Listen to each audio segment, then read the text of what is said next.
Olá pessoal, tudo bem? Dando continuidade aos nossos estudos, nesta videoaula nós vamos contextualizar um pouco a respeito do ciclo do ouro, que faz parte da história do Brasil no período colonial. Nas últimas videoaulas, nos nossos últimos estudos, nós vimos um pouco a respeito do ciclo do açúcar, que foi um produto explorado por parte da metrópole portuguesa no Brasil, predominantemente na região Nordeste, certo? Então, o primeiro ponto nós vamos ver que o ouro, né, recém-descoberto por parte dos bandeirantes no Brasil, ele levou uma onda migratória e até mesmo a influência que a metrópole tinha na região Nordeste para o Sudeste. Mas um primeiro ponto que eu quero comentar aqui com vocês foi a respeito dos descobridores do ouro brasileiro, né, que foram, em outras palavras, os bandeirantes. Os bandeirantes eram aquelas pessoas que se aventuravam pelo interiorzão do Brasil, né, principalmente na questão de ocupar território, né, mostrar a presença da corte portuguesa no Brasil. Então os bandeirantes, entre eles os paulistas, na região oeste do Brasil, mais especificamente onde hoje é o centro-oeste e a região de Minas Gerais no sudeste, foram os locais onde foi descoberto esse ouro tão desejado, tão almejado por parte da corte portuguesa, por parte da família real portuguesa, que desde 1500 os portugueses buscavam, né, encontrar essa riqueza material tão importante para o crescimento de Portugal nos anos seguintes, apesar que os portugueses não vão saber utilizar bem esse ouro brasileiro, que na verdade esse ouro vai para Portugal, mas por acordos comerciais e políticos, esse ouro vai parar na Inglaterra. Isso é um outro ponto que a gente vai comentar depois. Então, os portugueses que tanto almejavam o ouro brasileiro desde o século XVI, somente no final do século XVII para início do século XVIII, é que de fato os portugueses vão saborear, podemos dizer assim. Eles vão desfrutar desse ouro roubado, né, das terras brasileiras, levando para Lisboa, para Portugal. Então, os descobridores, entre aspas, do ouro brasileiro foram os bandeirantes, foram os brasileiros. E esses bandeirantes paulistas, mais especificamente, no final do século XVII para o início do século XVIII, eles se sentiam-se os responsáveis para a questão da exploração, por terem sido os primeiros a descobrir o ouro na região de Minas Gerais, na região de Mato Grosso, e eles queriam ser os únicos, em outras palavras, a explorar essa riqueza. Mas a corte portuguesa, a família real portuguesa em si, não permitiu. E aí eclodiu, surgiu um conflito, uma rebelião, uma revolta, né, que nós podemos chamar também de a Guerra dos Emboabas, que foi, em outras palavras, um conflito entre os paulistas e estrangeiros, né? Esses estrangeiros nós vamos colocar aqui entre os portugueses, para saber quem eram os responsáveis para explorar essa região recém-descoberta, certo? Que, no caso, recém-descoberta com matérias-primas, entre elas o ouro, né? Ouro, diamantes, pedras preciosas. E aí, desse conflito, denominado Guerra dos Emboabas, que foi entre os paulistas, os bandeirantes, contra os portugueses, a família real portuguesa, a corte portuguesa foi vitoriosa. E aí, derrotados os emboabas, né, que foi o nome dado aos paulistas, né, os emboabas eles tiveram que buscar outras regiões para explorar essa riqueza. Então, inicialmente, é importante que a gente compreenda que o ouro encontrado por parte dos bandeirantes foi o ouro da região de Minas Gerais. Mas após a derrota da Guerra dos Emboabas, os bandeirantes paulistas foram buscar em outras regiões do Brasil, já que eles tinham essa prática, principalmente na questão do interiorzão, como a gente pode dizer assim, conseguiram encontrar metais preciosos em Goiás, em Mato Grosso, né? Mas só que aí, com o decorrer do tempo, essas riquezas, esses metais preciosos passaram de um tempo depois para a corte portuguesa. Então, a expansão do ciclo do ouro para o oeste brasileiro trouxe também a predominância política para o sudeste, Lembrando que na época do ciclo do açúcar, a capital brasileira, ela era aonde? No Nordeste, em Salvador, mais especificamente. Mas que após o ciclo do ouro, e com a vinda da família real portuguesa para o Brasil, a capital ela passa a ir para o Sudeste, passa a ser especificamente, no caso, no Rio de Janeiro. Aqui, nós temos vários pontos que podemos contextualizar, mas inicialmente eu vou trazer agora para a parte da literatura. Na literatura brasileira, mais especificamente, esse período final do século XVII para início do século XVIII, na Europa surgiu um movimento chamado o Barroco, principalmente no final do Renascimento. E ainda hoje, principalmente na arquitetura, na pintura, na engenharia, nós vemos várias influências em cidades como Mariana, Diamantina, Ouro Preto, cidades mineiras que respiram ainda no seu projeto arquitetônico, na engenharia, características dessa época que nós estamos estudando, o ciclo do ouro. Então, o Barroco, esse movimento literário que surgiu na Europa, nesse período do século XVII para o século XVIII, né? Por exemplo, no auge do ouro, que foi em 1692, esteve muito presente também aqui no Brasil, né? Essas igrejas, por exemplo, cada vez mais com altura elevadas, essa questão rústica nas obras de arte, eram características do Barroco que estão ainda hoje muito presentes em cidades mineiras, no interiorzão, como a gente pode chamar, de Minas Gerais, por exemplo.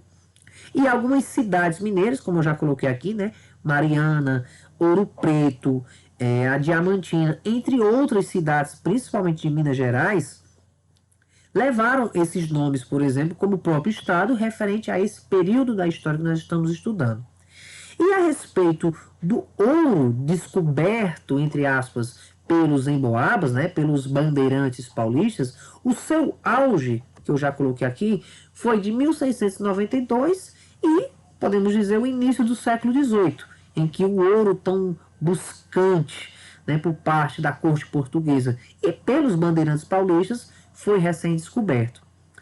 Outro ponto importante que nós podemos colocar aqui é que, nesse período, do final do século XVII para o início do século XVIII, ocorreu uma forte onda migratória de pessoas de outras regiões do Brasil, né, hoje popularmente a gente pode denominar assim, né, em que buscavam uma vida melhor, buscavam esperança de vida nessa região que estava se prosperando por conta dessa riqueza recém-descoberta.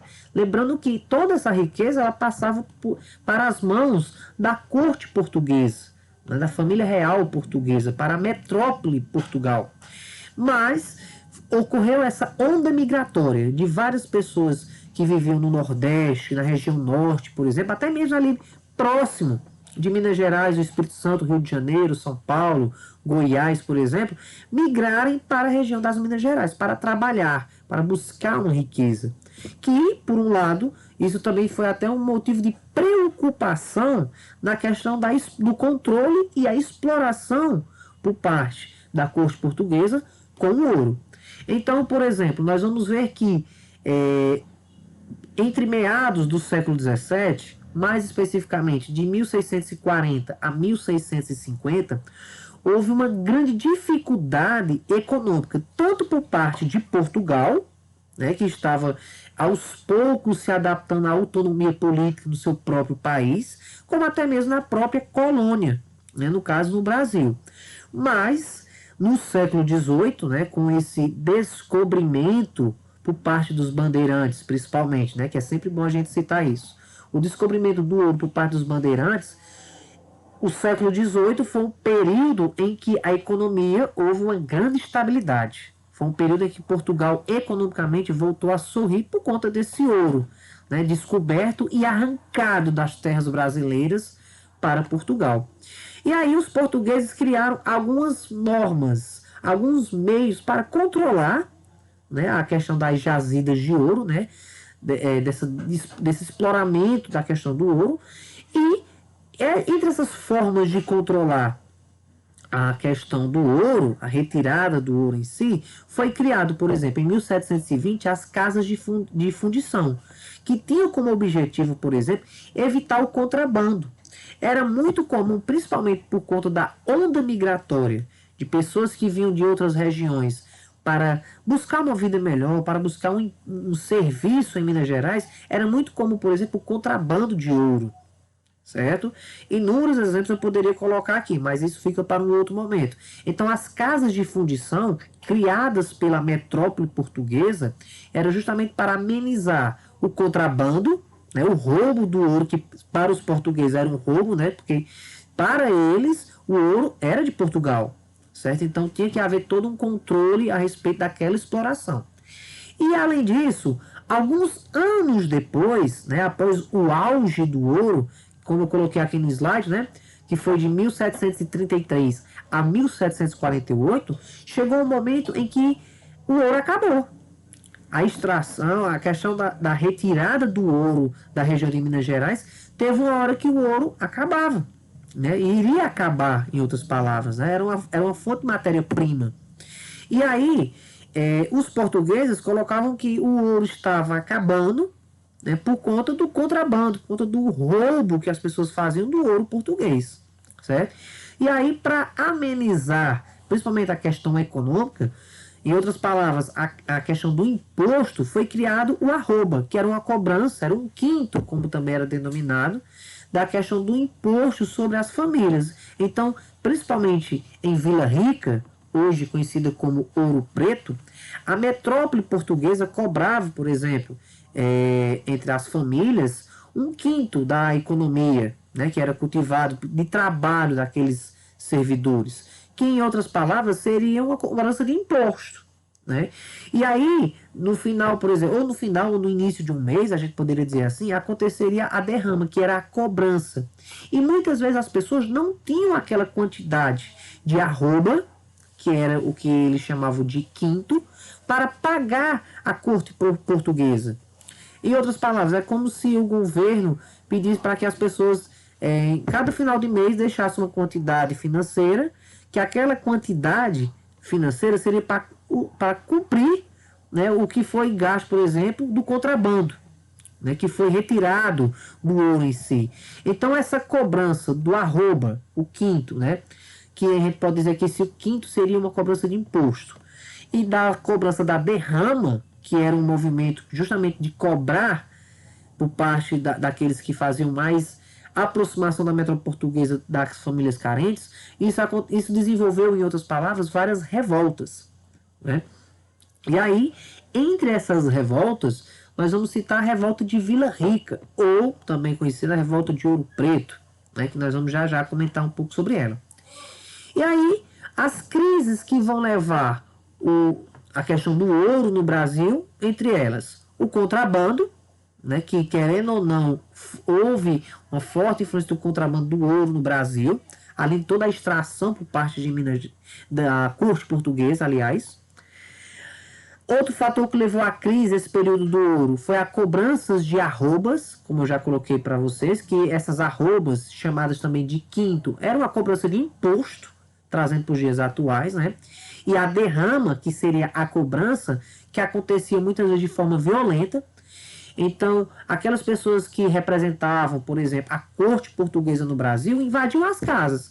Quem não tivesse uma quantidade, não tivesse o quinto a pagar, os membros da corte portuguesa tomavam o que tivesse de valor dentro de casa. Então, essa era a derrama, essa era a cobrança para aqueles que não tinham que pagar com as arrobas ou o quinto. E aí, por conta de todo esse cenário, desenvolveu-se algumas revoltas, entre elas a revolta de Vila Rica e o movimento chamado Inconfidência ou Conjuração Mineira, que aí nós vamos estudar um pouco sobre isso em um outro momento, ok?